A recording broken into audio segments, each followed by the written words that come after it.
ज्या भारतीय जनता पार्टीच्या सरकारमध्ये असं म्हटलं जात होतं, आमच्या पक्षामध्ये आमच्या सरकारमध्ये राजीनामे होत नाहीत, त्याच पक्षामध्ये आजपर्यंतच्या म्हणजे गेल्या 12 वर्षामध्ये पहिल्यांदा राजीनामा झाला। ही सगळ्यात मोठी गोष्ट होती। मागच्या गेल्या काही काळांमध्ये निवडणुकीमध्ये भारतीय जनता पार्टीचा जो घसरता क्रम आहे तो आणखीन मोठ्या प्रमाणात घसरलेला दिसायला लागतो।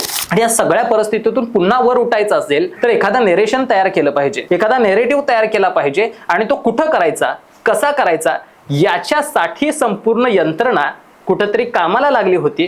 मग त्यातून उभा झालेला मुद्दा जो असेल तो म्हणजे झारखंड मधला ह्या विद्यार्थ्यांच्या संदर्भातला, परीक्षेच्या संदर्भातला, म्हणजे JPSC परीक्षा असू द्यात किंवा JSSC परीक्षा असू द्यात, याच्यामध्ये झालेला गैरप्रकार हा गैरप्रकार होता का, तर निश्चितच होता। परंतु ह्या सगळा गैरप्रकार किती मोठा करायचा तर त्याच्यासाठी जे खतपाणी घालणं गरजेचं असतं ते मात्र इथं भारतीय जनता पार्टीनं व्यवस्थित पद्धतीनं घातलेलं आपल्याला दिसतं।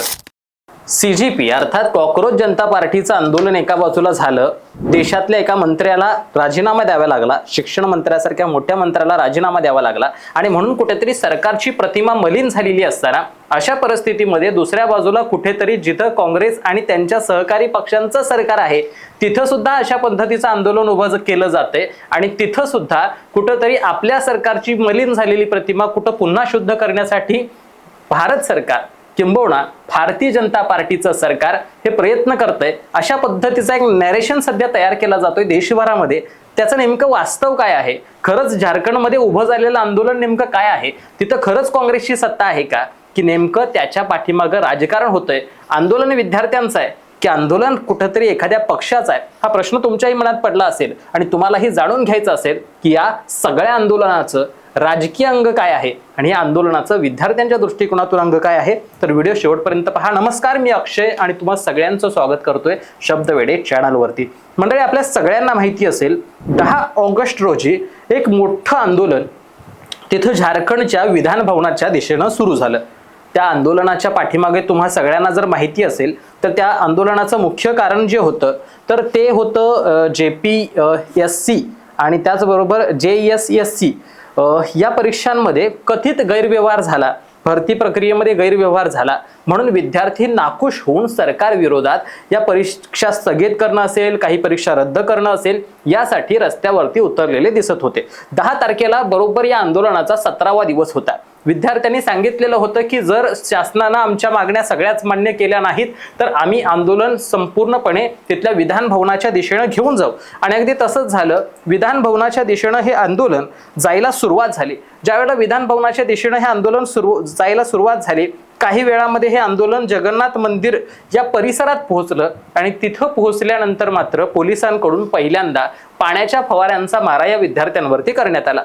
नंतर थोडा वेळ गेल्यानंतर विद्यार्थी आणखीन आक्रमकपणे पुढे जात आहेत हे लक्षात आल्यानंतर अश्रुधुरांचा माराही करण्यात आला आणि त्याच्याही पुढे जाऊन आणखीन थोड्या वेळानंतर ज्यावेळेला आंदोलन हाताबाहेर जाते हे लक्षात आल्यानंतर काही विद्यार्थ्यांवरती लाठीचार्ज सुद्धा झाल्याची घटना या सगळ्या आंदोलनाच्या माध्यमातून समोर आली।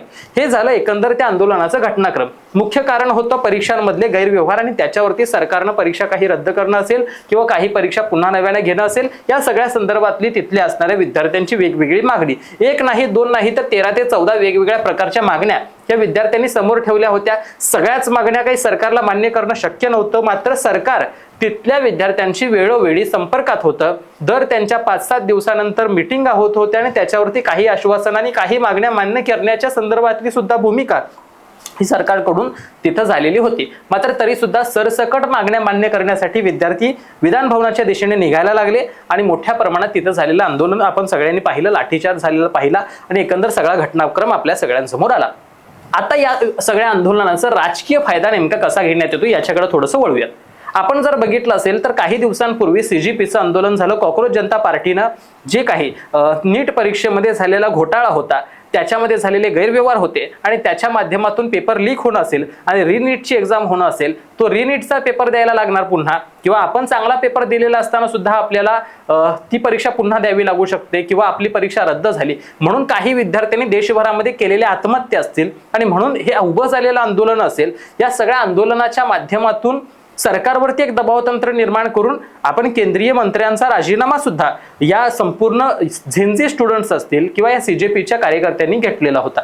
मात्र दुसऱ्या बाजूला या सगळ्या घटनाक्रम घडत असताना काय झालं तर पहिल्यांदा असं झालं की जे नरेंद्र मोदी कधीही समोर मीडियाचे येऊन बोलत नव्हते, त्यांनी किमान सगळ्यात पहिल्यांदा स्वतः रील करायला सुरुवात केली. रील करून त्यांनी विद्यार्थ्यांपर्यंत आपली भूमिका मांडण्याचा प्रयत्न केला आणि त्याचेही रेकॉर्ड्स ब्रेक झाले. म्हणून त्यांच्या संपूर्ण पक्षाच्या नेत्यांनी त्यांचं आनंद सुद्धा केला, अभिनंदन केलं, रिपोस्ट केल्या आणि शुभेच्छांचे वर्षाव सुद्धा त्यांना दिले. चांगली गोष्ट आहे. कुठल्याही पक्षाच्या कार्यकर्त्यांना ते वाटू शकतं की आपल्या नेत्यानं रेकॉर्ड ब्रेक केले, परंतु इंस्टाग्रामचा कदाचित अल्गोरिदम त्यांना त्यावेळेला कळाला नाही की जेवढ्या जास्त कमेंट्स, अर्थात कमेंट्समध्ये जास्त शिव्या होत्या, मागणी होती राजीनाम्याची, जेवढ्या जास्त कमेंट्स तेवढं जास्त अल्गोरिदम हे इंस्टाग्रामचं काम करत असतं. त्यांना नाही कळत की त्या कमेंट चांगल्या आहेत की वाईट आहेत. कमेंट आहेत अर्थात एंगेजमेंट आहे अर्थात व्हिडिओ चालतोय. मात्र तरी सुद्धा मोदी साहेबांना वाटले की माझं प्रेम आणि माझी क्रेज या सगळ्या माध्यमातून वाढतीये, म्हणून त्यांनी पुन्हा दुसरा व्हिडिओ, तिसरा व्हिडिओ आणि अगदी झेनची स्टुडंट्स जागा असतात त्या काळामध्ये अगदी रात्री 12च्या आसपास व्हिडिओ सुद्धा टाकायला सुरुवात केली.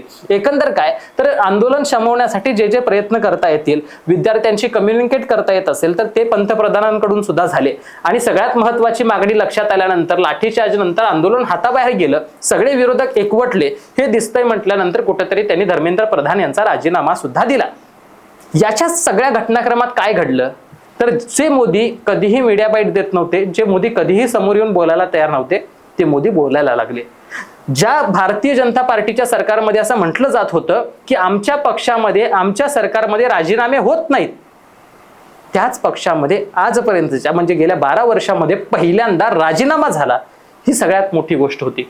अर्थात काय तर मागच्या गेल्या काही काळांमध्ये निवडणुकीमध्ये भारतीय जनता पार्टीचा जो घसरता क्रम आहे तो आणखीन मोठ्या प्रमाणात घसरलेला दिसायला लागतो. आणि या सगळ्या परिस्थितीतून पुन्हा वर उठायचं असेल तर एखादा नेरेशन तयार केलं पाहिजे, एखादा नेरेटिव्ह तयार केला पाहिजे आणि तो कुठं करायचा, कसा करायचा याच्यासाठी संपूर्ण यंत्रणा कुठंतरी कामाला लागली होती, असं काही जाणकारांचं म्हणणं समोर येताना दिसायला लागतं. मग त्यातून उभा झालेला मुद्दा जो असेल तो म्हणजे झारखंड मधला ह्या विद्यार्थ्यांच्या संदर्भातला, परीक्षेच्या संदर्भातला, म्हणजे JPSC परीक्षा असू द्यात किंवा JSSC परीक्षा असू द्यात, याच्यामध्ये झालेला गैरप्रकार हा गैरप्रकार होता का तर निश्चितच होता. परंतु ह्या सगळा गैरप्रकार किती मोठा करायचा तर त्याच्यासाठी जे खतपाणी घालणं गरजेचं असतं ते मात्र इथं भारतीय जनता पार्टीनं व्यवस्थित पद्धतीनं घातलेलं आपल्याला दिसतं. म्हणजे ABVPचे विद्यार्थी असू द्यात किंवा मग भारतीय जनता पार्टीचे नेत्यांनी त्याला दिलेलं समर्थन असू द्यात किंवा त्याच्याही पुढे जाऊन आपल्या देशातलं अतिशय अग्रेसिव्हली काम करणारं, अतिशय प्रामाणिकपणे काम करणारं, आपल्या देशातलं नेहमी धावून जाणारं, अगदी प्रत्येक आंदोलन कव्हर करणारं मीडिया सुद्धा ह्या आंदोलनाला समर्थन देण्यासाठी सगळ्यात पहिल्यांदा पोहोचलं. कुठलंही मीडिया चॅनल आज देशातलं लावलं तर त्या 2-3 दिवसांमध्ये पूर्णपणे मेनस्ट्रीम मीडियावरती बातम्या चालत होत्या, त्या म्हणजे त्या झारखंडच्या आंदोलनाच्या. म्हणजे CGPच्या आंदोलनावेळी झोपलेलं मीडिया अचानकपणे जागं झालं. म्हणजे देशातलं आंदोलन चालू होतं त्यावेळेला मात्र मीडियाला त्याचं महत्त्व वाटलं नाही. मात्र झारखंड राज्यामधलं जे छोटंसं राज्य आहे त्या झारखंड राज्यामधलं आंदोलन आहे तिथं मात्र आमच्या मेनस्ट्रीम मीडियाला त्याला कव्हरेज देणं गरजेचं वाटलं.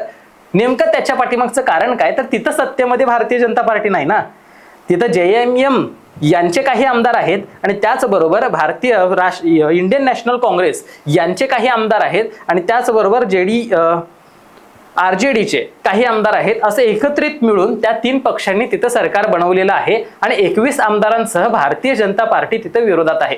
अर्थात आपला जिथं विरोध आहे, आपलं जिथं सरकार नाही असं राज्य आपण योग्य पद्धतीने निवडावं आणि त्या राज्यामध्ये सत्तेत असणारं मग काँग्रेसला कशी टीका करता यावी. पण मुळात असं आहे की तिथं काँग्रेस स्वतःहून पूर्ण बहुमतानं सत्तेत नाही हे लक्षात घ्यावं लागेल. काँग्रेसने तिथं पाठिंबा दिलेला आहे. पण तरी सुद्धा मीडियावाले राहुल गांधींकडे पुन्हा पुन्हा जात आहेत, म्हणतात तुम्ही त्याच्यावरती भूमिका घेत नाही. तुम्ही इथं कॉक्रोच जनता पार्टीच्या आंदोलनावेळी विद्यार्थ्यांवरती लाठीचार्ज झाला, तिथं तुम्ही आंदोलन केलं, मोदींच्या घरासमोर जाऊन बसलात, मात्र तुम्ही इथं आंदोलनावरती बोलत नाही. मात्र ह्याच राहुल गांधींच्या अनेक बाईट तुम्ही बघितल्या असतील. राहुल गांधींचं म्हणणं हेच आहे की जिथं विद्यार्थ्यांवरती लाठीचार्ज होतोय तिथं मी कधीही समर्थन करणार नाही, ते चुकीचंच आहे.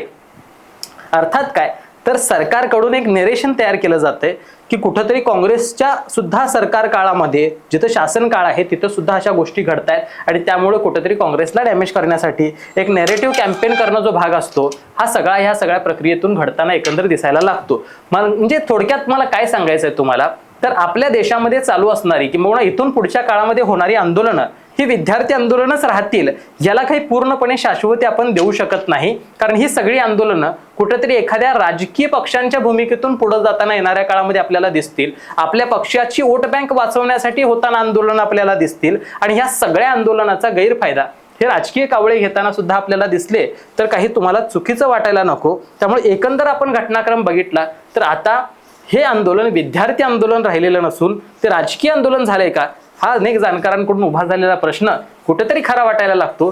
तुम्हाला सुद्धा हे विद्यार्थी आंदोलन वाटतं की राजकीय आंदोलन, नक्की कमेंटमध्ये सांगायला विसरू नका आणि पाहत रहा शब्दवेडे. धन्यवाद.